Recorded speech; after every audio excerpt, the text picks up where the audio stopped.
오늘은 평지수훈 42번째 시간 하늘 삶의 나라는 공의라는 주제로 말씀을 나누겠습니다. 첫 번째 내지로 마태복음 20장 1절로 7절 하늘 삶의 나라는 집주인 사람과 닮은 꼴이다. 계속해서 나오는 내용들을 보면 하늘 삶의 나라는 책임감 있는 주인과 같은 상속된 자의 모습으로 묘사하고 있습니다. 제가 지금 여섯째 날 사역을 하면서 약 우리가 지금 20년가량 하면서 느낀 것은 이런 거예요. 여섯째 날 성도들에게 제가 강요하지 않았습니다. 근데 그건 뭐냐면 스스로 하늘 삶의 나라인 집주인과 같이 되라고. 집주인은 강요한다고 집주인 역할을 하는 게 아니에요. 주인의식을 갖는다는 이런 말을 합니다. 우리가 회사 같은 데서 또는 어떤 일을 맡아서 자기 맡은 것을 감당할 잘하라고 하는 표현으로 주인의식을 갖자 이런 말을 해요. 그 말은 무슨 말이냐면 소속원들이에요. 자기 일만 맡아서 하는 거예요. 그런데 어떻게 거기에 사장이 따로 있잖아요. 주인이 따로 있지 않습니까? 그럼에도 불구하고 자기 맡은 일에 대해서는 주인과 같이 일을 하라는 거예요. 자기 일처럼 하라는 거예요. 근데 복지부동 시키면 일하고 안 시키면 일 안 하는 이건 종이에요. 종들은 절대로 스스로 일 안 합니다. 그러나 주인은 알고 있습니다. 그래서 그는 결코 주인 종들을 다스리는 그 종의 우두머리 자리에 절대 임명하지 않습니다. 20년 동안 내가 목회하면서 내린 결론은 뭐냐? 성도들은 다섯째 날이든 여섯째 날이든 결코 달달 볶지 않으면 스스로 행하지 않는다는 거예요. 그게 무슨 의미가 있어요? 교회라고 하는 단체, 집단, 공동체의 소속원으로서의 일은 할 수 있겠죠. 그러나 하늘 삶의 나라는 결코 되지 않습니다. 하늘 삶의 나라가 된다는 건 스스로 하는 거예요. 종에서 벗어난 거예요. 이걸 자유인이라고 하는 겁니다. 정해놓은 교회의 규정이 있으면 그 규정대로 본인이 숙지해서 하면 되는 거예요. 그거를 이래라 저래라 일일이 간섭하고 따지고 체크하고 그것은 종의 상황입니다. 다섯째 날 상황하고 또 다를 게 뭐가 있어요? 아무것도 다르지 않습니다. 하늘 삶의 나라가 된다는 것은 스스로 알아서 하는 거예요. 다섯째 날 충분히 교회 생활이 어떻다고 하는 것은 우리가 숙지했지 않습니까? 훈련 받았고. 여섯째 날에는 교회 생활을 하는 게 아니고 훈련하는 게 아니고 완성해 가고 채워가는 거예요. 그래서 일곱째 날을 살 수 있는 자신을 갈고 닦고 수련하는 거예요.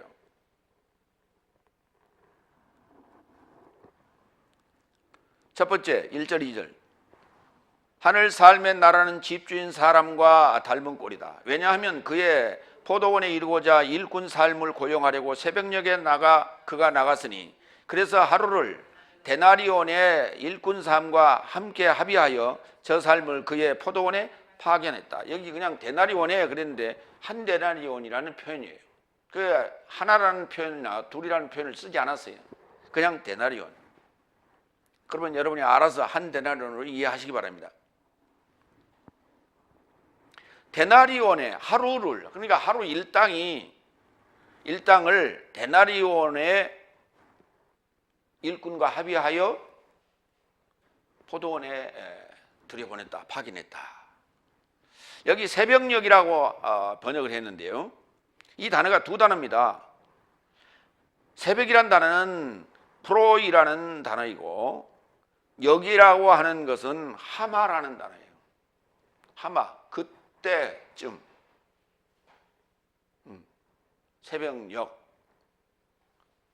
그러니까 매시경하고는 또 달라요. 매시경이라고 하는 것은 페리라는 전치사를 쓰게 되는데, 그 페리라는 말은 예를 들어서 삼시경 그러면은 삼시를 주변 기준으로 해서 앞뒤, 그 주변, 그 주위, 이런 얘기고, 새벽역이라고 하는 것은 그 시간쯤, 새벽과 동시에 뭐 이런 표현이에요. 새벽역, 해질역, 우리가 그런 말 쓰죠. 해질무렵 또는 해질역 이런 말 써요. 거기에 해당되는 단어가 하마예요. 그러니까 지금 집주인은 새벽역에 나갔어요. 이 새벽역이 언제쯤이냐? 우리 지금 시간대로 계산하면 약 1시경입니다. 새벽 1시경이에요. 그 시간에 일꾼을 구하러 나간 거예요. 이게 집주인이에요. 여러분 간혹 그 식당 중에서 이름난 맛집들이 있어요. 그 맛집들 그 취재하는 걸 보면요, 새벽에 그 싱싱한 재료를 구하려고 그 새벽 시장에 나가는 그 모습을 아마 봤을 거예요. 그리고 그걸 갖다가 또 요리를 준비하는데 새벽에 해요. 내가 그걸 가만 보면서 인생이라는 게 도대체 뭐 하는 거냐 저게. 밤에는 잠을 자야 되고 낮에는 일을 해야 되는데 하루 종일 일하고 새벽녘까지 저렇게 일을 한다고 하는 거 결국은 돈 벌기 위한 건데요. 그게 자기 돈을 버는 것이 아닌 주인의 돈을 벌어주는 일이라면 그렇게 안 할 거예요. 고용인은 절대 그렇게 일 안 합니다. 그러나 자기 일이기 때문에 새벽에 나가서 그 싱싱한 재료를 구하러 나가는 거예요. 그리고 새벽에 일어나서 하루에 팔 그러한 식재료들을 준비하는 거예요. 그 주인의식이에요. 그게. 여기 하늘 삶의 나라에 대해서 우리가 계속 얘기하는데 마태복음 13장부터요. 그게 마태복음 13장에 10번, 그 이전에 11번, 그 다음에 그 이후에 12번 이렇게 써있다 그랬죠. 하늘 삶의 나라가. 그러면 지금까지 나온 부분을 다시 한번 좀 봅니다. 하늘 삶의 나라는 제자인 서기관 같이 옛삶과 새삶을 내놓는 집주인 같다고 그랬어요. 이게 마태복음 13장 52절에 나온 결론이에요. 옛삶은 누구나 내놓을 수 있어요. 그러나 하늘 삶의 나라가 된 자만이 새삶을 내놓을 수 있어요. 새삶은 변하지 않는 거예요. 이 해 아래에 있는 모든 것들은 다 변하는 겁니다. 근데 변하지 않는 것을 내놓을 수 있는 집주인이 바로 하늘 삶의 나라다 그랬어요. 두 번째, 마태복음 18장 4절에 보면 자신을 낮추는 훈유가가 하늘 삶의 나라에서 위대하다고 그랬어요. 요거 2번 기억해 놓으시기 바랍니다. 세 번째, 말씀을 들추는 왕 사람과 닮은 꼴이라고 마태복음 18장 23절에서 기록합니다. 말씀을 들춰야 돼. 덮어두고 있는 것이 아니에요. 말씀을 들춰야 돼. 옳고 그름을 우리가 따져야 돼. 이것이 바로 하늘 삶의 나라예요. 네 번째, 하늘 삶의 나라를 위하여 스스로 고자된 거세한 고자 삶도 있다고 그랬어요. 마태복음 19장 12절에. 자기 삶이 없는 겁니다. 주인의 여자들을 관리하는 그러한 내시의 삶을 사는 거예요. 다섯 번째, 하늘 삶의 나라는 완전한 삶인데 형이하학적인 것들을 다 팔으라고 요구합니다. 이게 부자에게 한 부탁이었어요. 근데 부자는 결코 고민하며 근심하며 돌아갔더라 그랬어요. 하늘 삶의 나라가 된다라고 하는 것은 결코 쉬운 일이 아니에요. 세상적인 눈으로, 세상적인 관점으로는 바보짓이에요. 결단코 그것이 세상 사람들에게 유익하지 아니하고 세상 사람들이 탐내지 아니하는 길이기 때문에 힘들고 어려운 길인 거예요. 잘 먹고 잘 살려고 하면은 하나님 나라는, 하늘 삶의 나라는 포기해야 돼요.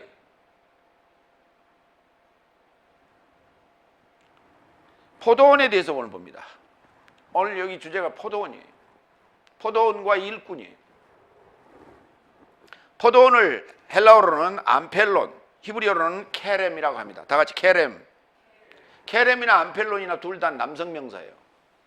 여러분, 포도원이니까 포도나무가 심겨져 있고 포도를 내는, 생산하는 곳이기 때문에 여성 명사 같이 보이잖아요. 근데 남성 명사예요. 포도원은. 누가복음 20장 13절로 15절 봅니다. 그러자 포도원 주인이 언급하되 내가 무엇을 행할까? 내 사랑스러운 아들을 파견할 것이니 아마도 저 삶이 이자를 보고 의식하게 될 것이다. 그러나 농부 삶이 그를 알아보고 자신 삶을 향하여 의논하여 말하되 이제는 상속자이니 그를 데려오라. 그를 살해하여 상속권을 내 삶의 소유가 되게 하자. 그리고 그를 포도원 밖에 내던져 살해하였다. 그런즉 포도원의 주인이 저 삶에게 무엇을 행하겠느냐? 그가 와서 이 농부 삶을 파멸할 것이며 포도원을 다른 사람에게 줄 것이다. 그러자 저 사람이 듣고 언급하되 그렇게 되지 마소서 그랬어요. 포도원의 주인은 하나님이요, 포도원의 상속자는, 포도원을 상속할 자는 예수스, 그리스도 예수스. 그리고 그 포도원을 맡아서 농사를 짓고 있는 농부들은 바로 후견인과 청지기들이었어요. 그런데 그 상속자가 왔는데 그 상속자를 죽여버렸어요. 자기들이 내놓지 않겠다는 거죠. 그러면 그들이 맡아서 농사 짓고 있는 그 포도원은 누구냐? 이스라엘이에요. 이스라엘이에요. 이스라엘이라는 포도원에 유다라는 나무들이 지금 심겨져 있는 거예요. 그 얘기가 이사야서 5장 7절에 나옵니다. 무릇 만군의 여호와의 포도원은 이스라엘의 아들이요 그가 기뻐하시는 나무는 유다 사람이라. 그가 판결을 위해 대망하였다. 그리고 그리고 보니 의를 위한 학살이요 그리고 보니 비명이다.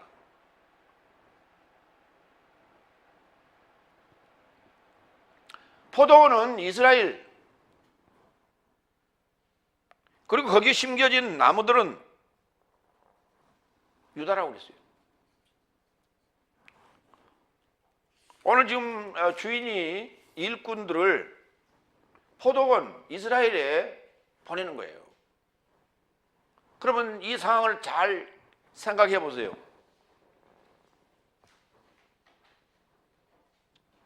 집주인이 일꾼들을 어디에 지금 파견했는가? 두 번째로 갑니다. 4절 5절. 삼시경에도 나가서 일 없이 장터 안에 서 있는 다른 삶을 알아보았으니 저 삶에게도 언급하였다. 네 삶도 포도원에 이르고자 내려가라. 만일 그 일이 정당하다면 네 삶에게도 줄 것이다. 그래서 저 삶도 떠났다. 안 읽으세요? 4절. 그래서 저 삶도 떠났다. 다시 6시와 9시경에 나가서 그같이 하였다.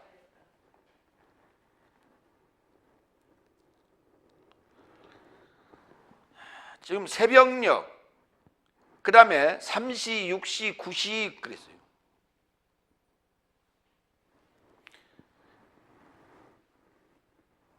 그러면 이게 요 일꾼은 지금 몇째 날이냐? 6째 날이에요. 지금 여러분들이에요. 여러분들의 새벽녘, 여기 3시 입장으로 볼 때는 1시가 되는 것이고, 이거를 다시 요한복음서적인 입장으로 바꾸면 7시경이에요. 새벽녘. 그걸 새벽이라고 했어요. 아침이나 다름없죠. 그러니까 새벽녘에 고용한 일꾼은 첫째 삶이에요. 6째 날에 3시는 9시경쯤 됩니다. 거기에 6을 더해주면 되는 거예요. 6시는 정오쯤 되는 거고 9시는 오후 3시쯤 되는 거예요. 그래서 경에 해당되는 단어가 거기 페리라는 단어예요. 페리가 주변, about, about. 장터에 나가서, 장터로 왜 나가느냐? 장터라는 게 뭐냐면 사고 팔고 하는 것이 장터예요. 오늘도 지금 우리가 일꾼을 구하려면 노동시장, 예? 예. 그걸 뭐라고 그래요? 저 건물에 있는 거? 인력소. 그러기도 하고, 뭐 성남이나 그쪽에는 보면은 그 사람들이 모이는 데가 있어요. 그래 거기 와서 봉고차나 택시로 필요한 일꾼들을 데리고 갑니다. 그걸 다른 말로는 노비라고도 해요. 노. 예. 그 에르가테스라고 하는데 일꾼이에요. 일꾼. 돈 주고 산 일꾼. 그것이 정당하면 일당 데나리온을 주겠다고 그랬어요.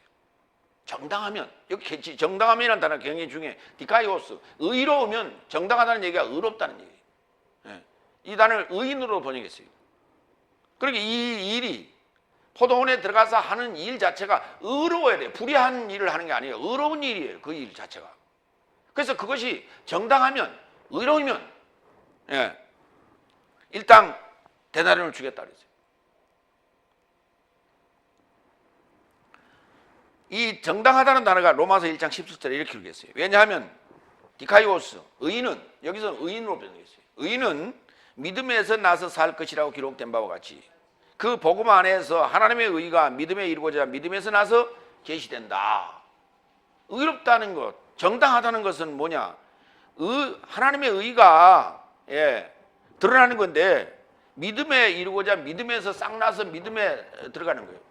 다시 말해서 체험적 신앙이라고 해서 싹이 나서 설득신앙으로 들어가는 거예요. 이렇게. 이거를 이렇게 됐을 때 우리가 의인이라, 5날에서 6날을 거쳐서 7날에 들어가는 걸 의인이라 하는 거예요. 그걸. 오늘 지금 6날을 통과하는 이야기라는 거예요. 이게 정당하면 그랬어요. 세 번째, 6절 7절. 11시경에도 나가서 일 없이 서 있는 다른 삶을 발견하고 저 삶에게 말한다. 네 삶은 어찌 일 없이 나를 온전히 여기에 서 있느냐. 저 삶이 그에게 말한다. 내 삶을 한 사람도 고용하지 않았기 때문입니다. 그가 저 삶에게 말한다. 네 삶도 포도원에 이르고자 내려가라. 만일 그 일이 정당하다면 네 삶도 취할 것이다. 데나리온을 취할 것이다. 이게 시간상으로 계산해 보면요, 11시경은 이게 오후 17시경이에요. 그럼 오후 5시예요. 해 질 얘기 지금 퇴근 시간이 지금 1시간 정도밖에 안 남았어요. 퇴근 시간 1시간 정도밖에 안 남았는데 지금 일하러 보냈어요. 이 말은 무슨 말이냐면 6째 날에 속한 자들은 언제 들어왔냐, 6째 날에 언제 들어왔냐가 중요한 것이 아니라 누구나 일할 권리가 있다는 거예요. 일할 의무가 있다는 거예요. 새벽녘에 들어온 자도, 3시에 들어온 자도, 6시에 들어온 자도, 9시에 들어온 자도, 11시에 들어온 자도 누구나 일할 권리와 의무가 있다. 그 일터가 어디냐? 포도원이에요. 그 포도원은 바로 5째 날입니다. 마태복음 10장 6절로 7절을 봅니다. 그래서 더욱 이스라엘 집에 파멸한 양 삶을 향하여 가라. 뭐 하러 가라고요? 일하러 가라고요. 그거 건지러 가라고요. 그 주님께서 지금 하신 말씀이에요, 제 아들에게. 그러면 제 아들이 지금 가서 일할 그 대상이 포도원이고 거기 나무들이 유다 사람들인데 그게 어디예요 지금? 5째 날 아닙니까?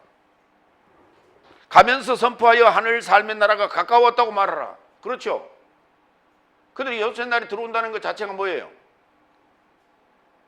하늘 삶의 나라에 들어가기 시작하는 거예요. 마태복음 15장 23절로 24절. 그러나 그는 그녀에게 말씀을 답변하지 않으셨다. 그러므로 그의 제자 삶이 다가와서 그를 신문하더라. 말하되 그녀를 풀어주세요. 내 삶의 뒤에서 소리 지르기 때문입니다. 그러자 그는 답변하여 언급하셨다. 나는 이스라엘 집에 파멸한 양 삶에 이르고자 아니고는 파견되지 않았다. 이 가난한 여인이 와서 도와달라고 할 때의 상황이에요. 주님도 파멸한 이스라엘 집에 양을 위해서 오셨다고요.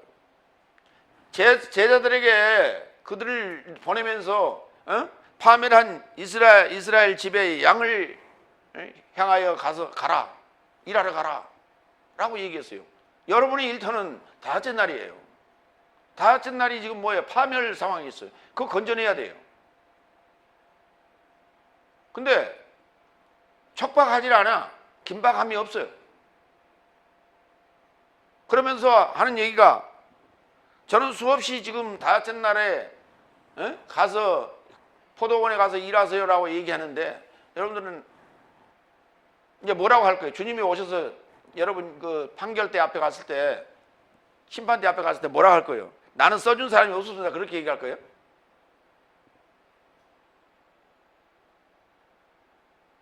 가서 일하지 않는데, 가서 장터에 나가지 않는데 누가 써줍니까?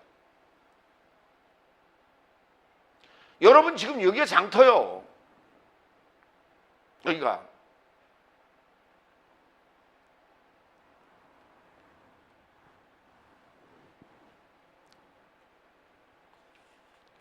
두 번째로 갑니다. 마태복음 20장 8절로 16절. 최후 삶이 첫째 삶이요, 첫째 삶이 최후 삶이다. 지난 우리 19장 30절에는 첫째 삶이 최후 삶이 됐고, 최후 삶이 첫째 삶이 됐죠. 그렇죠. 그런데 오늘 여기는 반대로 시작했어요. 최후 삶이 첫째 삶이요, 첫째 삶이 최후 삶이에요. 그러니까 지난번에 19장 30절에서 얘기한 내용은 그 앞의 내용을 이해하면 답이 나왔어요. 그래서 예수님과 우리와의 관계를 설명했다면, 오늘 부분은 여섯째 날 삶 중에서 1등이 꼴찌가 되고 꼴찌가 1등이 된다는 얘기를 하고 있는 거예요. 여섯째 날 삶 안에서. 네 번째, 8절 9절. 그래서 저물게 되자 포도원 주인이 그의 지배인에게 말한다. 일꾼 삶을 초청하라. 그리고 최후 삶으로부터 시작하여 첫째 삶까지 저 삶에게 싹을 나눠줘라. 그리고 11시경 삶이 와서 데나리온씩 취했다. 아니, 여러분 한번 생각해 보세요. 11시경, 오후 지금 5시경에 들어온 자가 무슨 염치로 돈 받으러 나올 때 이렇게 빨리 나와요? 뒤쪽에 있어서 그랬어요?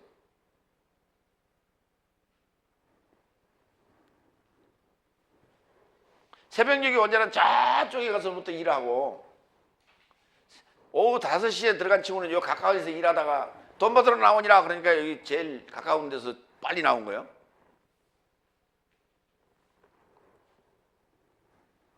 거기 한번 보세요. 날을 몇 등분 했다고요? 5등분 했어요. 잘 보세요. 6시를 기점으로, 이게 12시입니다. 6시를 기점으로 앞쪽으로 두 개, 뒤쪽으로 2개, 총 토탈하면 5등분 했어요. 그렇죠? 왜 이 5등분 했을까요? 이게 닷새 날이라는 얘기예요. 어디가? 일터가.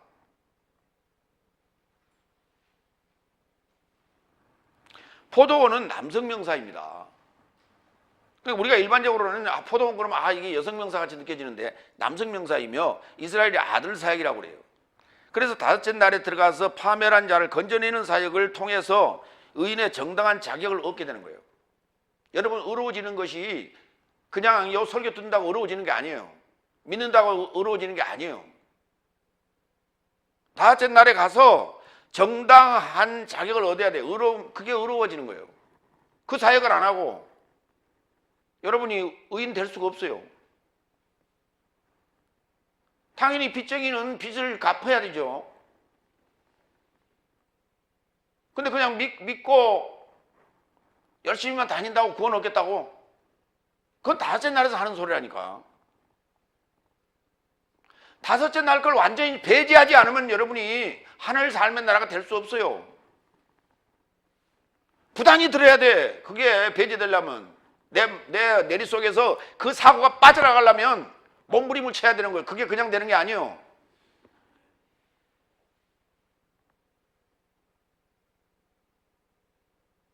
그냥 설교 들은다고 이게 그냥 되는 줄 알았어요? 나는 머리가 터졌어. 그래서 수술할 정도였어. 그게 쉬운 게 아니라고.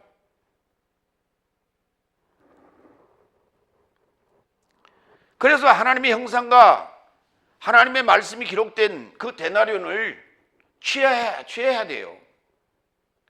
그 데나리온을 취하는데 그것도 지금 선택이라고, 아직 선택이 아니라 그것도 초청이라고 얘기하고 있어요.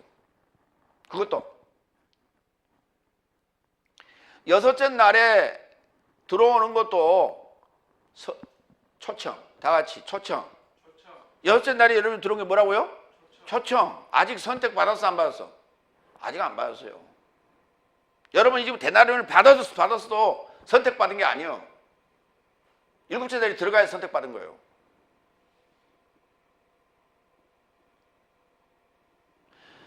여섯째 날에 들어온 가룟 유다를 보라고. 그는 버림받았어요. 그는 초청받은 자 맞아요. 주님이 초청하셨어요. 데나리온도 받았어요. 그러나 그 데나리온에는 하나님의 형상과 하나님의 글이 기록된 게 아니었어요.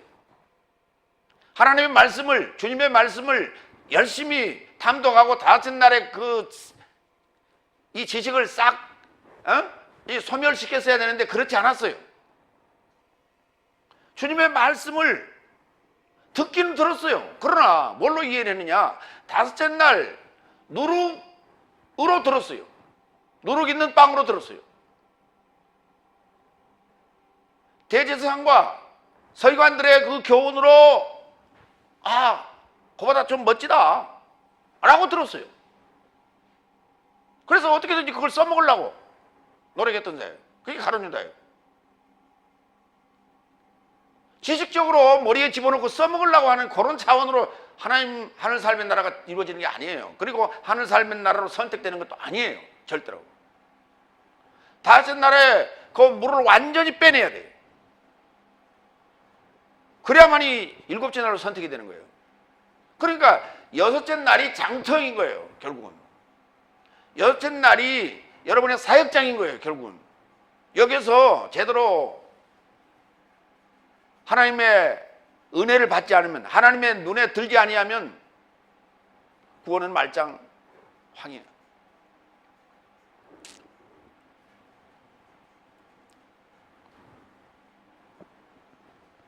그래서 11시가 꼬발이에요. 최후예요. 에스카토스인데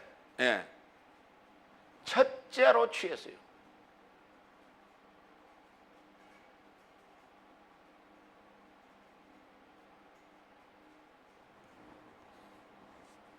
그게 뭐냐? 데나리온이.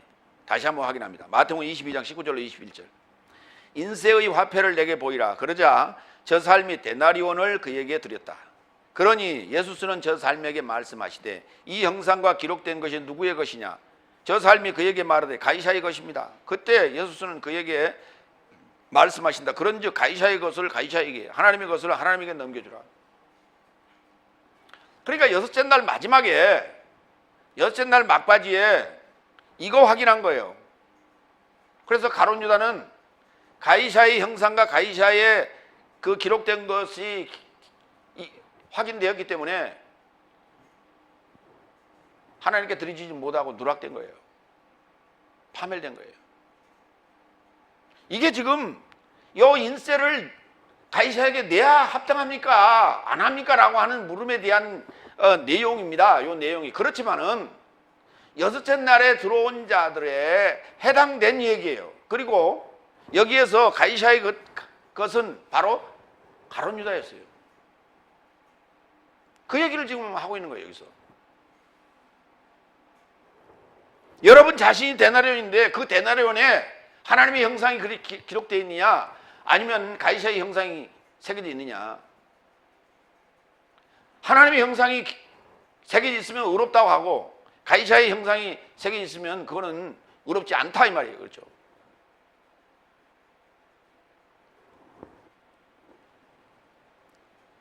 다섯 번째 10절로 12절. 그리고 첫째 삶도 와서 더 많이 취할 것이라 생각했는데, 그러니까 거꾸로 순서가 쭉 되는 거예요. 지금 거꾸로 대나리를 받기 시작을 했는데 제일 마지막에 첫째 삶에 와가지고 내 몫은 아마 11시에 들어온 친구보다 한 5배는 될 거야 라고 생각했어요. 못 돼도 2배는 되겠지라고 생각하고 왔어요. 저 삶도 데나리온씩 취했다. 한 데나리온씩 취했어요. 그래서 취하고 집주인에게 역행하여 불평하여 말하되 최후 삶인 이 삶은 1시간을 행하였으나, 그러니까 지금 퇴근 시간이 6시요. 지금 5시에 들어간 친구가 1시간 일하고 지금 퇴근하고 지금 똑같이 한 데나리온씩 지금 받았단 말이에요. 싹쓸. 쟤는 1시간 일했는데 우리는 종일 날의 짐과 더위를 감당한 내 삶과 저 삶을 동등하게 어떻게 그렇게 포이해요 취급합니까? 만들었습니까? 여러분 불평 하겠어요? 안 하겠어요? 당연히 할 수밖에 없죠. 이게 지금 뭐냐면,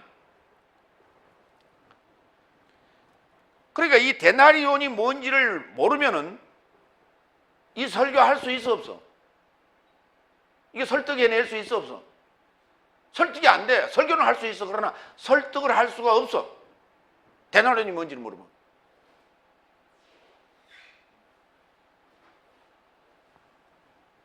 그러니까 데나리온을 이해를 제대로 해야 이거를 설득해낼 수가 있어. 설교로.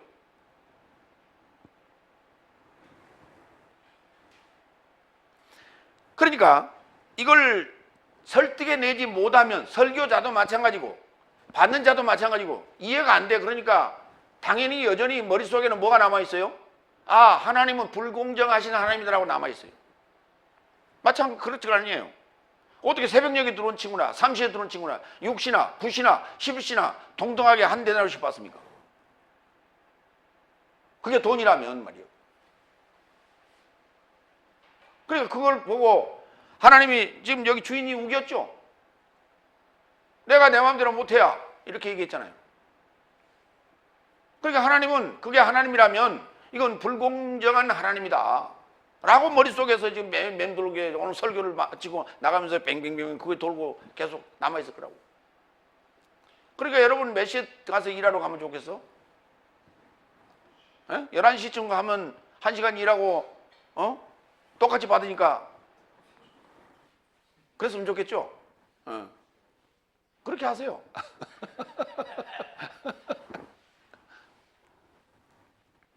다섯 번째, 얘기를 했죠. 갈라디아서 6장 1절로 2절 좀 봅니다. 형제 삶아, 사람이 만일 무슨 타락 안에 붙잡게 되었다면 영적인 네 삶이 그런 자를 온화한 영 안에서 교정하고 내 자신을 살펴서 너도 시험을 받지 않도록 하라. 네 삶이 서로의 짐을 짊어지고 이같이 그리스도스의 법을 보충하라. 서로의 짐을 짊어지라고. 그러니까 뭐냐면 일반적으로 얘기하면 다섯째 날에는 경쟁 구도를 만들어야 돼요. 넷째 날, 다섯째 날 교회는 경쟁 구도를 만들어야 돼요. 그러니까 새벽녘에 나와야 됩니까? 오후 5시에 나와야 됩니까? 새벽녘에 나와야지 맞지. 그래야 칭찬받고, 그래야 직분도 빨리 올라가고 그렇잖아요. 근데 여섯째 날에는 뭐라고요? 서로의 짐을 나눠지라고. 네 목 내 목이 아니라 서로 도와가며 같이 가는 거다. 공동체. 같은 공동체원으로서. 일찍 온 자나 늦게 온 자나 먼저 온 자나 나중 온 자나 한 마음이 되어서 같이 일하라는 거예요. 왜? 여섯째 날에는 경쟁 구도가 아니에요. 하나님 나라는 경쟁 구도가 아니에요.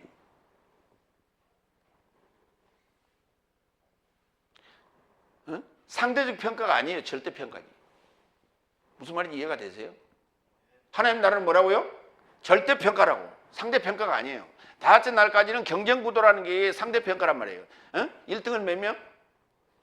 한 명. 간혹 2명 나오는 수도 있어. 지난번 그 평창 올림픽 때 정말 0.001초까지 똑같아가지고 공동 1등 했어요. 그런 경우가 있었어요. 그러나 여섯째 날에는 1등도 없고 꼴등도 없는 겁니다. 참여하면 되는 거예요. 나는 몇 명을 전도를 했는데, 나는 몇 명을 가르쳤는데, 가 중요한 게 아니에요. 한 명이면 어떻고, 두 명이면 어떻고, 세 명이면 어떻습니까? 제대로 가르쳤냐가 중요한 거죠. 무슨 말인지 이해가 되세요? 그럼 나는 이제 한 사람만 죽으라고 가르치겠다. 아니, 여러분 생각해 보세요. 한 사람 놓고 가르치면 1시간, 두 사람 놓고 가르치면 2시간 강의를 해야 됩니까? 그렇습니까? 안 그렇습니까? 그렇지 않다고. 한 사람 놓고 가르쳐도 1시간, 10사람 놓고 가르쳐도 1시간. 그렇잖아요. 그럼 뭐가 효과적이에요? 많은 사람을 놓고 가르치는 게 훨씬 더 효과적이지. 그렇게 안 돼서 문제지. 안 와서 문제지. 무슨 말인지 이해가 되세요? 그러니까 숫자가 많고 적음이 문제가 아니라는 거예요. 그렇죠? 나는 나는 숫자가 너무 많이 오니까 그냥 잘라서 그냥 조용하게 오분하게 이렇게 원탁에 앉아서 이렇게 하겠다. 교육이라고 하는 것은요, 100명도 좋고 1000명이 좋고요, 마이크와 장소만 있으면 상관없어요. 숫자에는. 숫자는 아무 상관이 없어.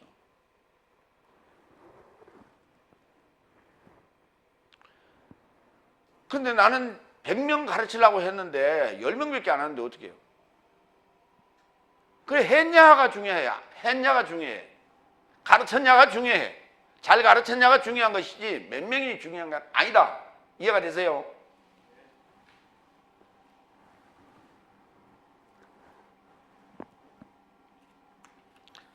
서로의 짐을 나눠지라. 6번째, 그러자 그가 답변하여 저 삶의 하나에게 언급하였다. 친구여, 나는 너를 부당하게 하지 않았다. 네가 나와 데나리온에 합의하지 않았더냐? 합의했어요. 쉰 더하기 포네오. 한 데나리온은 하자. 예, 그렇게 하겠습니다. 서로 합창을 했다니까, 합의를 했다니까. 13절, 네 것을 들고 물러가라. 나는 채무 이자에게도 너와 같이 주기를 원한다. 내 삶 안에서 내가 원하는 것을 행함이 내게 합당치 않느냐? 내가 선하기 때문이냐? 네 눈이 나쁘기 때문이냐? 뭐가 문제예요? 누가 문제예요? 네 눈이 문제라는 거예요. 네 눈에 지금 뭐가 잔뜩 들어있어. 경쟁 의식이 잔뜩 들어있어. 1등 하겠다라고 하는 그 의식이 잔뜩 들어있어. 머리 대고자 하는 의식이 잔뜩 들어있어.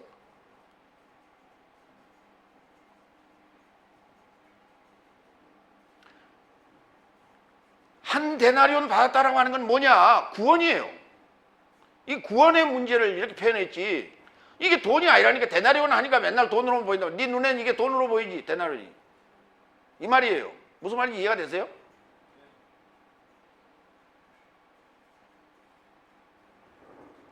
그러니까 다섯째 날은 성도 수가 몇 명이냐를 가지고 교회를 넘겨줄 때 두당 얼마씩 계산한다고.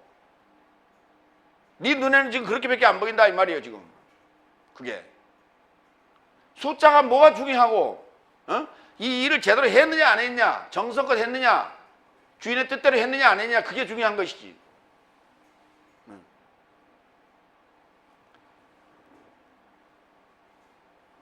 그러니까 새벽녘에 들어간 친구는 그 들어간 곳이 포도원인데 포도원이 이스라엘의 아들이라고 그랬죠. 그럼 결국 이게 사역이란 말이에요. 목회 사역인데 목회 사역을 새벽부터 들어갔으니 어때요? 숫자 많이 모았을 거 아닙니까? 오후 5시에 들어간 친구는 11시 경에 들어간 친구는 적게 했죠. 그렇게 해질 거 알아 몰라? 11시에 들어간 친구는 알지요. 그러니까 얼마나 급하게 쉬지도 않고 했겠어. 그러니까 양적인 것이 아니라 질적인 얘기라 이 말이에요. 그렇죠? 그리고 숫자를 많이 했으면 여러분 한 사람을 가르쳐도 구원, 100사람을 가르쳐도 구원. 그렇죠? 그러니까 100사람을 가르치니까 10배 구원을 받아야죠. 그렇죠? 그런 게 있어 없어? 그게 지금 너하고 나하고 지금 합의한 거 아니냐고 말이요. 하나님과 우리가 약속하고 합의한 거는 한 데나리온 받기로 약속했다고. 데나리온 받기로 약속했다니까.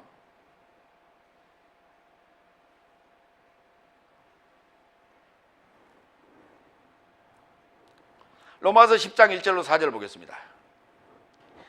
오늘 지금 여기 새벽녘에 들어간 요 1등한 친구는 지금 무슨 의식을 갖고 있느냐? 형제 삶아, 진실로 내 마음의 호의와 간구는 이스라엘을 넘어 구원에 이르고자 하나님을 향하는 것이다. 왜냐하면 나는 저 삶이 하나님의 열심을 가지고 있으나 지식을 줬지 않았음을 저 삶에게 증언한다. 중요한 건 뭘 가지고 해야 돼? 지식을, 하나님에 대한 올바른 지식을 가지고 하는 게 중요하다 이 말이에요. 그렇죠? 그러니까 빨리 나가서 일하는 게 중요한 게 아니라 뭐라고요? 제대로 알고 나가서 하는 게 중요하다. 3절, 하나님의 의를 깨닫지 못하고 자기 의를 세우려고 찾고 있는 저 삶이 하나님의 의에 복종치 아니한 것이다. 그리스도스는 의에 이르고자 믿는 모두에게 율법의 완성이기 때문이다. 율법의 완성이 되는 거예요. 이게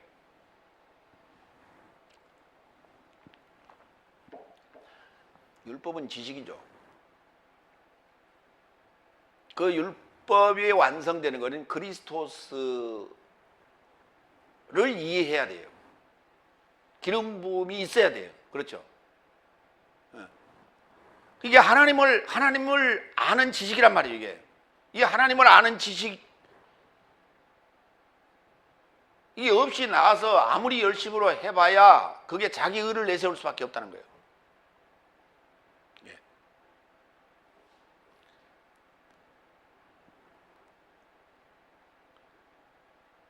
그러니까 부지런하다고 구원 얻는 건 아니에요. 제대로 하라는 거예요. 제대로.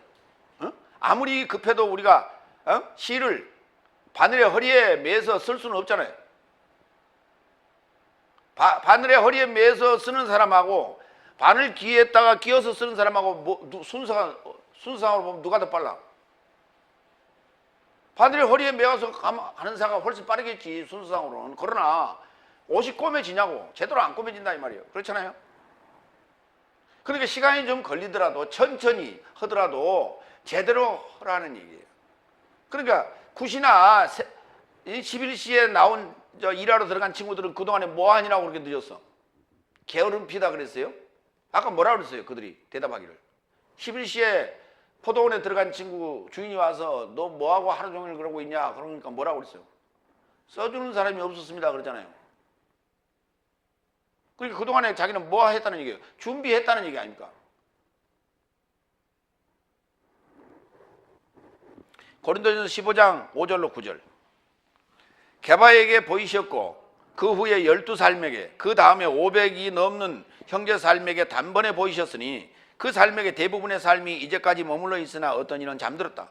그 다음에 야고보스에게 보이셨고 그 후에 사도 모든 삶에게 보이셨고 모든 삶의 최후의 조산한 자 같은 내게도 보이셨도다. 사울이 바울 되었을 때 자신을 뭐로 표현했다고요?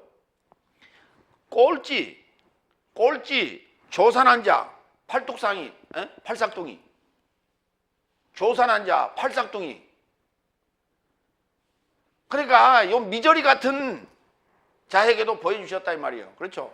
이게 꼴찌요. 이 사도 중에 제일 꼴찌죠. 사도 중에 제일 꼴찌요. 부활하신 예수님을 만난 자가 중에 제일 꼴찌라고 자신을 표현했어요. 그러니까 오늘 여기 지금 11시에 들어간 포도원에 들어간 자가 바로 여기 팔상뚱이 사울이라고. 근데 일은 제일 많이 했죠. 그런다고 나는 일을 이렇게 많이 했습니다라고 표를 냈어요, 안 냈어요? 그런다고 몇 데나리온 받았어? 한 데나리온 받았죠. 한 데나리온. 그러니까 사도 바울이 하나님의 지식에 대하여 높은 많은 것을 가지고 있다는 것을 베드로는 알았잖아요. 베드로는 알았어. 그리고 바울을 보는 순간, 바울을 만나서 그걸 들은 순간 보름 동안 갈라디아 1장에 나오잖아요. 보름 동안 예루살렘에서 있으면서 대화를 했는데, 점검을 했는데, 거기서 청문회를 한 거예요. 거기서. 근데 야고보, 예수님의 접동생 야고보만 그건 틀리고 나머지 제자들하고 바울의 가지고 있는 지식은 똑같더라 이 말이에요. 거기서 베드로가 놀란 거예요. 탐복을 한 거예요. 그래서 야,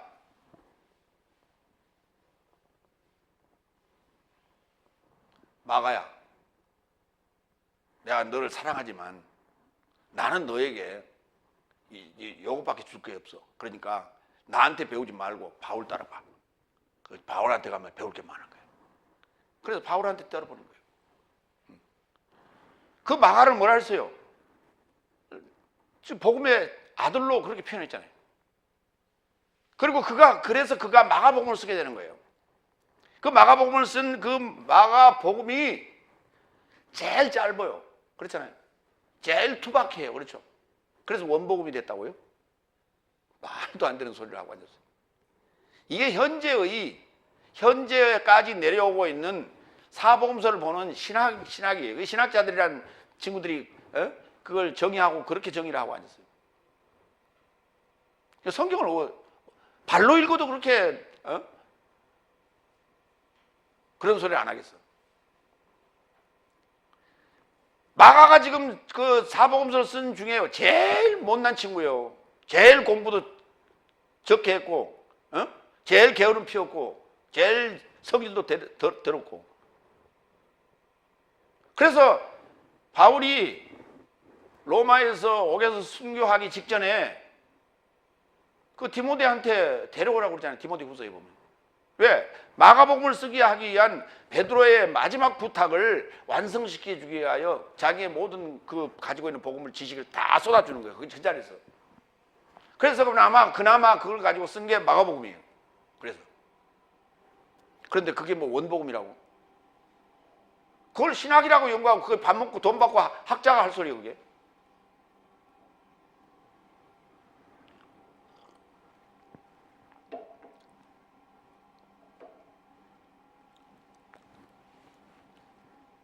팔절 모든 삶의 최후의 조산한 자 같은 내게도 보이셨도다. 왜냐하면 나는 사도된 삶에서 가장 작은 자이니 내가 하나님의 교회를 핍박하였기 때문에 사도라 초청받기를 감당치 못할 자로다. 초청받는 것도 지금 여기서 초청받는 것도 감당치 못하겠노라 그렇게 얘기했어요. 아직 선택받은 얘기는 아직 저 뒤에 얘기고 지금 초청의 문제까지만 얘기하는데도 지금 그거를 초청받기도 불러주신 것, 초청하신 것만도 나는 감지덕지합니다 이 말이에요. 7번째 16절 이같이 최후 삶이 첫째 삶일 것이요 꼴찌가 1등이 될 것이요 그 다음에 첫째 삶이 최후 삶일 것이다. 1등이 꼴찌가 됐어요. 그렇죠? 뭐 하면 자기 의를 드러내기 시작하면 내가 1등이라고 하고 자기 의를 드러내기 시작하면 꼴찌가 될 거라. 왜냐하면 초청된 삶은 많으나 선택된 삶은 적다. 이게 여기 방점이에요. 여기 찍어야 돼요. 이게 중요한 얘기예요. 그러니까 여섯째 날에 들어온 지금 숫자가 이게 지금 선택된 자가 아니라니까 초청된 자요. 근데 그것도 많대 지금. 이것도 많대. 여기서 선택된 자가 적대. 이 중에서 어떡할 거예요?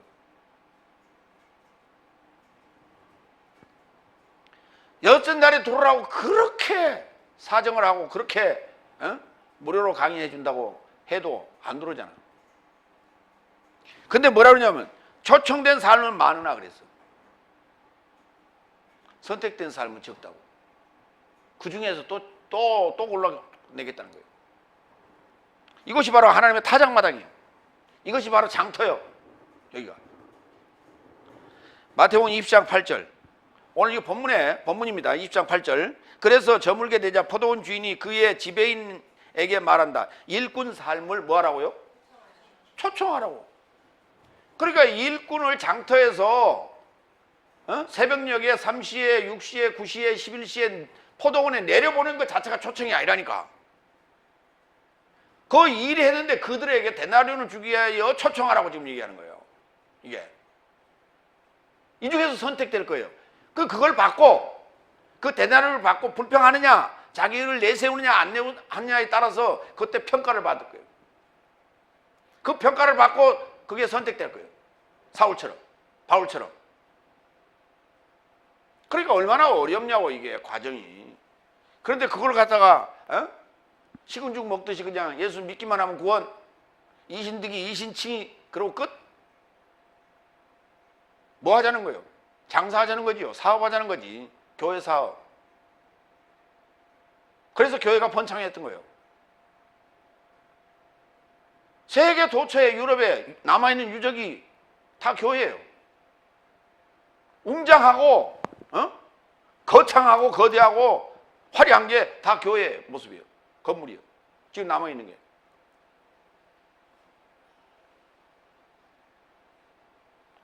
러시아에도 제정 러시아 때 얼마나 교회가 화려했는 줄 아세요?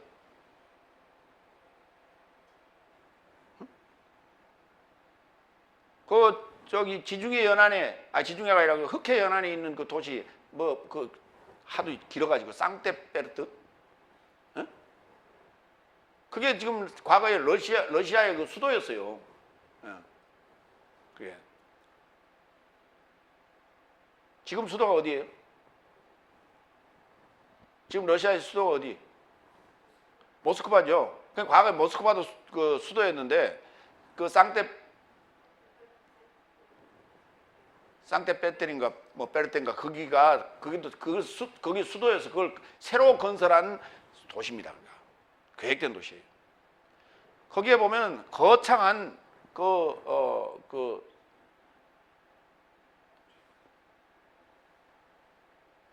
교회가 있어요. 교회 건물이 거창합니다.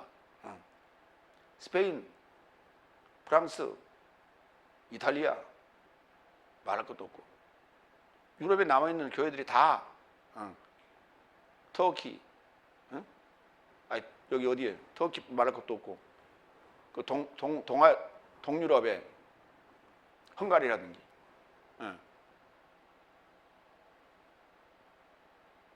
지금 남아있는 유적이 다 교회들이에요.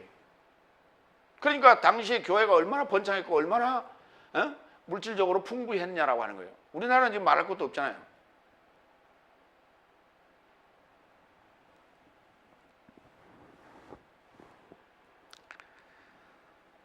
사도의 행전 9장 14절로 16절 봅니다.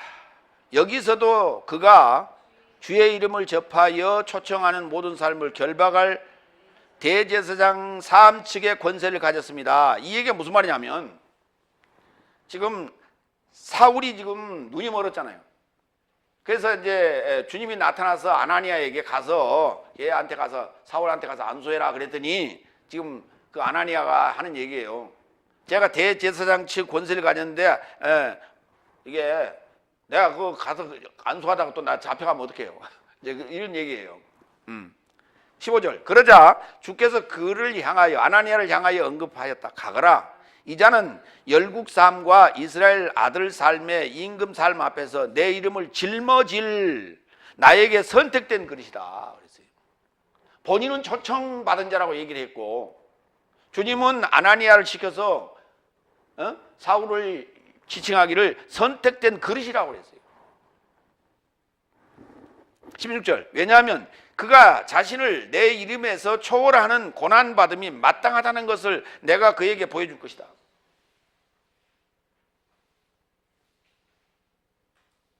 만약에 이렇게 저렇게 하여튼 삐지고 다섯째 날에 충실하려고 하다가 결국은 늦게 잡혀온 친구예요.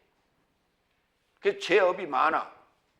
그 대신 네가 그 고난은 엄청 받을 것이다. 그래도 할래 안 할래? 여러분 같으면 하겠어 안 하겠어요? 해야지. 안 그러면 죽을 것 같은데. 당장 눈은 어떻게 뜨여질 것이며, 눈 뜨고 차라리 고난받는 게 낫지. 그 주님을 봤는데, 부활하신 주님을 봤는데, 내가 지금까지 얼마나 많은 그 핍박을 해왔어 지금까지. 그러니까 그 죄업이 얼마나 많아. 이건 당연히 지금 자기가 뭐 그냥 주판 안 뜯어도 손으로 계산해도 어디가? 지옥. 근데 뭐 내 힘으로 능히 감당할 수 없는 엄청난 그런 짐과 고난이 앞에 있다 하더라도 그 길을 나는 가야죠. 그렇죠. 왜? 그러면 뭐 하겠다? 그게 하늘 살면 나라라니까. 그러니까 마지못해 하는 거예요? 즐거움으로 하는 거예요? 근데 여러분들은 지금 즐거움이 하나도 없어. 그러니까 그 상황을 맞닥뜨려야 돼. 다메섹에서 눈 몰고 그 사울처럼 그렇게 해줘야 정신 차리고 하겠다 그 말이에요. 안 그래도 한다고?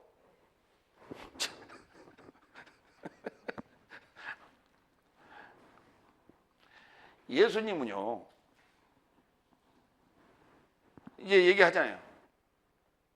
예루살렘에 뭐하러 올라갔죠? 예루살렘을 지금 향해서 가는 중입니다. 그렇죠? 뭐하러 올라가요? 십자가에 고난 당하시러 지금 못 박으시러 가시는 거예요. 자기 스스로가 지금 2번 얘기했죠. 16장에서 1번 얘기하고 17장에서 1번 얘기했죠. 오늘 또 1번 얘기할 거예요. 3번.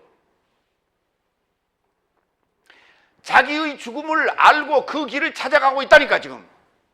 이게 어려운 행동이에요. 사도 바울은 부활한 주님을 만났고 눈이 멀었죠. 그리고 주님께서 아나니아를 통해서 임무를 부여합니다. 그렇죠? 그러면서 앞으로 당할 고난에 대해서 다 보여줬다니까. 그걸 이미 다 알고 가는 거예요. 그 길을. 그러니까 두려워 안 두려워 여러분? 에베소서 갈 때, 빌립보 들어갈 때, 데살로니가 들어갈 때 그게 두려워 안 두려워? 로마로 갈 때 두려워 안 두려워?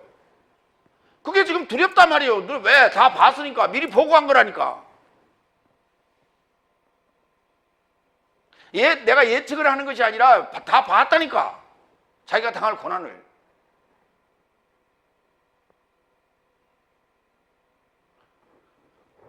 그러니까 죽기를 무릅쓰고 가는 거예요. 이게. 근데 우리는 지금 뭘 계산해? 순교를 생각하는 것이 아니라 내가 80까지는 살아야 되는데 그래서 노후도서 계산하고 못돈 계산하고 그냥 계산한다고.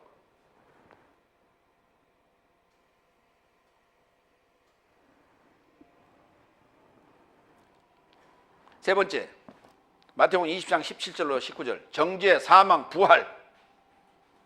이 얘기는 지금 세 번째 하시는 거예요.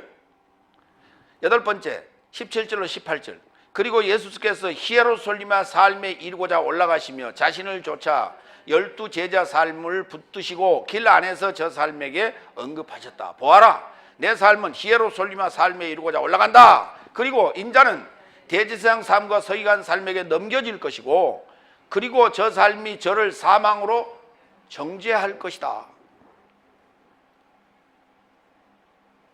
라고 하는 얘기를 지금 세 번째 하시는 거예요. 어디서? 첫 번째 마태복음 16장 21절 뭐 봤어요? 16장에서 뭐 봤어? 사람들이 나를 누구라 하느냐 이거 하고 나서 지금 하늘 삶의 나라의 열쇠를 줬단 말이에요. 자물쇠를 베드로에게. 그러고 나서 지금 그때로부터 예수는 히에로솔리마 삶에 이르고자 떠날 자신과 장로 삶과 대제사장 삶과 서기관 삶으로부터 많은 고난받음과 죽임당함과 셋째 날로 일으킴 받음이 마땅하다고 그의 제자 삶에게 보여주기를 시작하였다. 거기 시작하였다. 근데 우리 개혁성경에 보면 전부 다 예루살렘에 이루고자, 예루살렘에 그랬어요. 예루살렘이 몇 개나 돼요? 어? 이스라엘 땅에 예루살렘이 몇 개예요? 하나죠. 어? 근데 여기 예루살렘이라 안 하고 예루살렘은 여성 명사라고 그랬죠. 그리고 예루살렘은 그것이 아람어라고 그랬죠. 히에로솔림마는 이게 히브리어라니까. 이게 히브리어예요. 히에로솔림마가 제대로. 구약에서는 뭐라고 했다고? 예루살라임. 쌍수로 표현했어요. 예루살라임, 쌍수로. 잘 생각하세요. 구약에는 쌍수로 표현했는데 신약에 와서는 이게 복수가 돼요. 히에로솔림마 삶이에요. 근데 그러면 예루살렘들이라는 말이 이걸 그렇게 번역할까?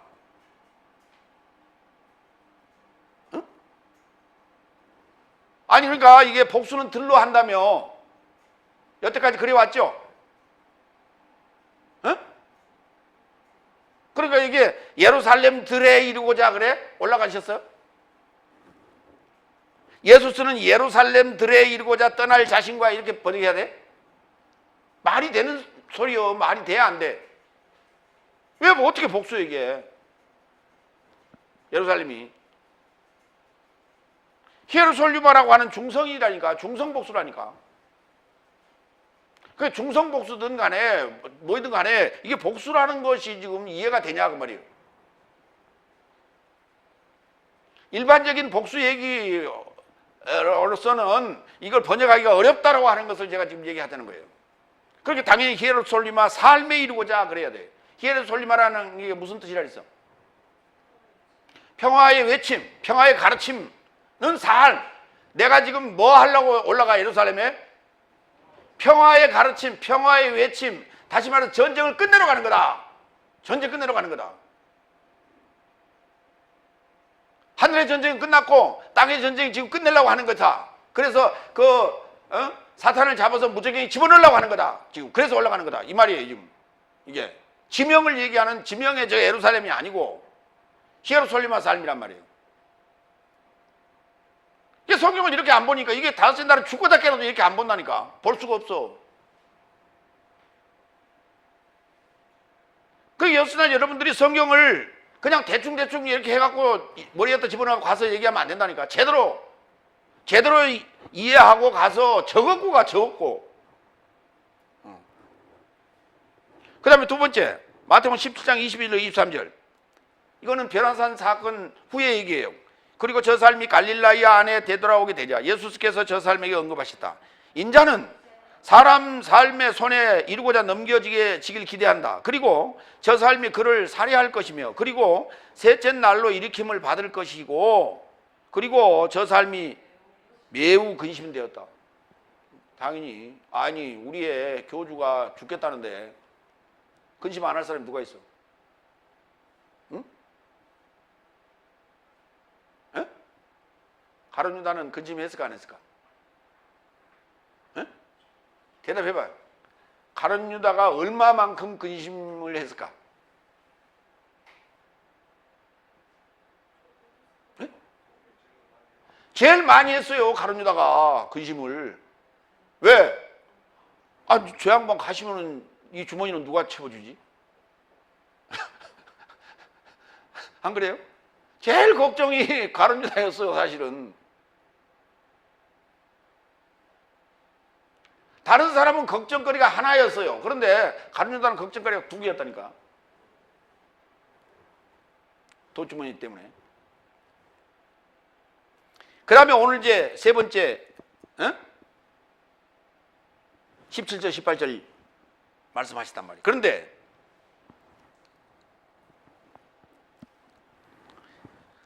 이 정죄라는 단어 좀 보겠습니다. 카타크리노 정죄. 로마서 8장 3절로 6절. 왜냐하면 육체로 인하여 연약하여 그 안에서 율법에 불가능한 것을 하나님이 자기 아들을 죄의 육의 모양 안에 보내어 죄에 대하여 육 안에 죄를 정죄하였으니. 그러니까 정죄했다는 것은 지금 뭐가 있다? 육이 있다는 거예요. 육체라고 하는 사르크스의 모양이 있다는 거예요. 그렇죠? 예. 그 육을 따라 활보하지 않고 그 영을 따라 활보하는 율법의 의로운 행동이 내 삶 안에 체험받게 하려 함이라. 예수의 죽으심이라고 하는 게 뭐라고요? 예? 예수의 죽으심은 뭐라고요? 예수의 육 안에서 정죄받은 게 뭐라고요? 예, 율법의 의로운 행동이 내 삶 안에 체험받게 하려 하는 거예요. 육이 있는 곳에, 육체가 있는 곳에 누가 오신다고? 예수님이 오신단 말이야. 아들이 거기서 탄생하신다고. 율법 아래, 여자에게서 나시고 율법 아래 탄생하신 것은 이 말이에요, 지금.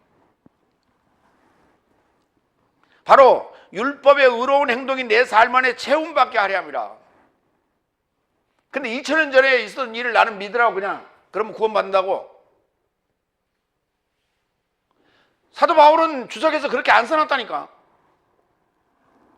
다섯 번째, 육을 좇는 삶은 육의 삶을, 영을 좇는 삶은 영의 삶을 생각하는 삶이요.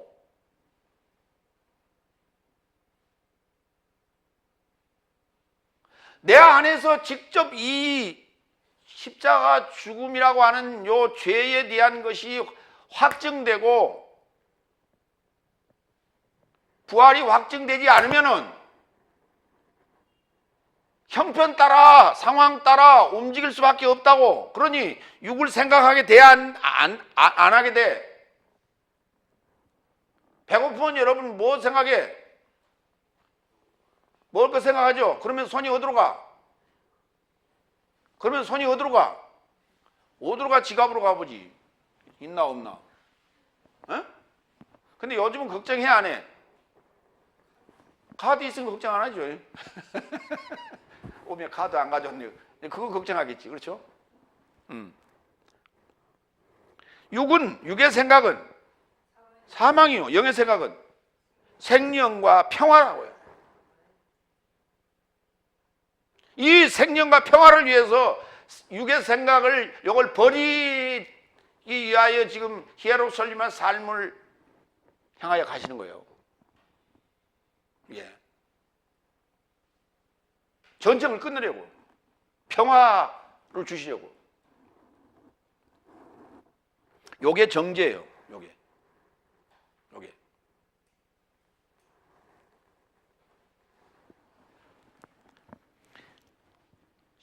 아홉 번째 19절. 그리고 저를 조롱과 채찍질과 십자가 못 박힘에 이르고자 열국 삶에게 넘겨줄 것이다.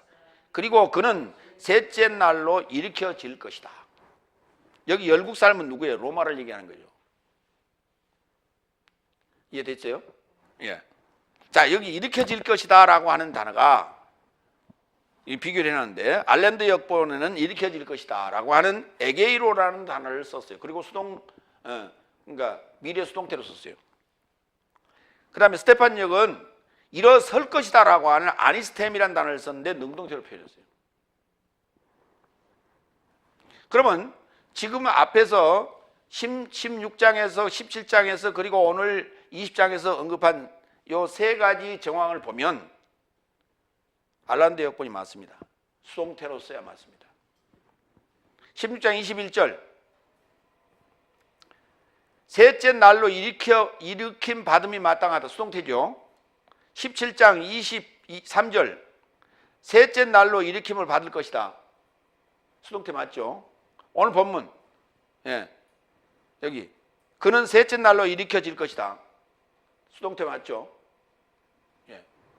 그래야 맞는 거예요. 그때는 전부 에게이로라는 단어를 썼어요. 에게이로로 쓸 때는 수동태로 썼고요. 그 다음에 아니스테미를 쓸 때는 능동태로 전부 썼어요. 그 다음에 에게이로로 쓸 때는 수동태만 쓴 게 아니라 부정사도 표현됐어요. 부정사로도 표현됐어요. 그 대신 아니스테미는 거의 능동태 형식으로 표현됐어요. 그러니까 오늘 마태복음의 흐름에 비춰볼 때는 에게이로라는 단어가 수동태로 쓴 게 맞습니다. 그래서 이렇게 번역했어요. 참고해 주시기 바랍니다. 마무리합니다. 예수스의 구원 사역은 공평입니다. 구원이라고 하는 건 공평입니다. 왜? 하늘 삶의 나라가 절대법으로 존재하는 곳이기 때문에, 절대법이 다스리는 곳이기 때문에 거기는 1등도 없고 꼴등도 없습니다. 모두가 다 1등입니다. 근데 자기 의를 드러내고자 하면 그때부터 순위가 적용되는 거예요. 상대법이 적용되는 거예요. 그러니까 상대법의 사고로는 하늘 삶의 나라에 이루고자 들어갈 수 없어요. 그러니까 상대적 사고로 빼내야 돼요.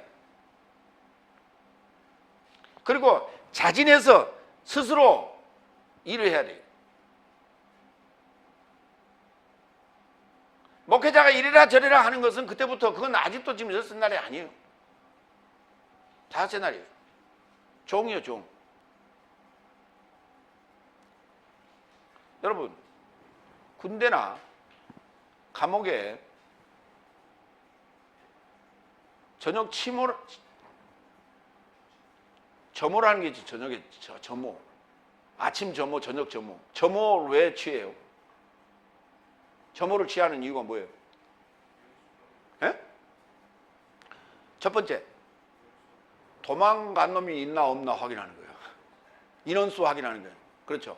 두 번째, 한꺼번에 일어나라는 거예요. 지금부터 이제 늦잠 자는 놈 없어. 지금 잘 시간인데 돌아다니는 놈 있으면 돼, 안 돼? 안 돼. 그래서 통일,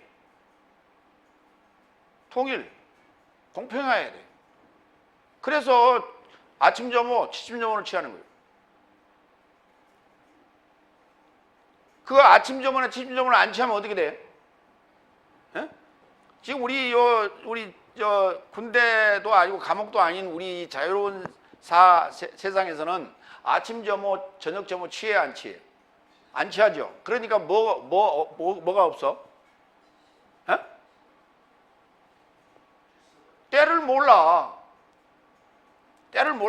새벽 2시에도, 새벽 3시에도, 새벽 4시에도, 새벽 5시에도, 새벽 6시에도 차가 막 돌아다녀. 그렇죠? 에?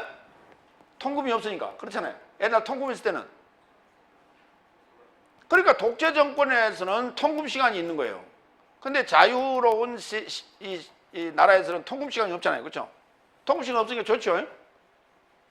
아니, 그러니까 일하는 사람들한테는 좋아. 노는 사람들한테도 좋고. 그렇잖아요. 통금 시간이 없으니까. 통금 시간이 있으면 뭐 하는 사람들이 제일 좋아? 응?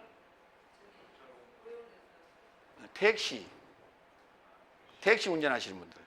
통금 시간에 맞춰서 그냥 빨리 가려고 난리 구슬하잖아요. 그렇죠? 그때는 통이 나는 거예요. 그렇죠? 두 번째. 그래서 이제 통금 시간 놓쳤어. 그렇죠? 그럼 어디로 가야 돼? 여관, 여인숙 이런 데 가야 되잖아요. 근데 요 도예지 보니까 여관, 여인숙 있어요, 없어? 그게 통금 시간이 없어지고 나서 생기는 현상인 거예요. 그래서 여인숙하고 여관이 사라진 거예요. 그럼 뭐만 있어 지금은? 호텔만 있잖아요. 관광 호텔. 비싼 거.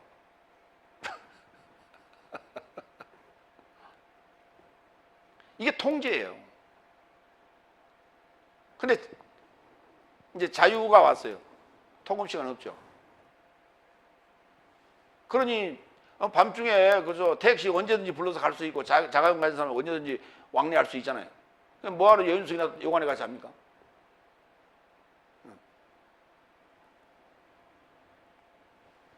그냥 알아서 한단 말이에요. 알아서. 그래도 문제 없잖아요. 이제 여러분이 여섯째 날 들어왔으니까 알아서 하세요.